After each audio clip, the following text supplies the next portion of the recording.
घरे बारंबार काच भांगुची कि घरे काच भांगिले शुभ ना अशुभ जानतु सतरे कौन रही पछर रहस्य।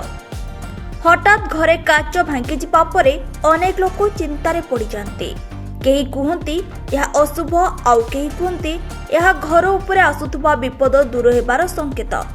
तेबे धार्मिक विश्वास और लोक प्रचलित धारणा कौन कहे? अनेक परिवार रे विश्वास रही जे कौनसी कारण बिना बारंबार काच भांगिले घरर नकारात्मक शक्ति बाहरी जाउथाय। आउ केतेक लोक याकू आगामी समय रे सतर्क रहिबार एक संकेत बोली मने करंती। वास्तु और लोक विश्वास किछि व्याख्या कहा जाय जे दर्पण किंबा काच घरर शक्ति को प्रतिफलित करे। सेथिपाई काच भांगिले अनेक याकू साधारण घटना भाबे न देखि एक संकेत बोली मानती। धार्मिक विश्वास अनुसार एपरी घटना परे घर सफा रखिबा, प्रार्थना करिबा एवं सकारात्मक परिवेश बजाय रखिबाकू अनेक भलो बोली मने करंती। तेबे आपणक घरे केबे एभली घटना घटिछि कि आपण याकू केवल एक संजोग बोली मने करंती ना कोनोसी संकेत? निज मतामत कमेंट रे निश्चय जणातु।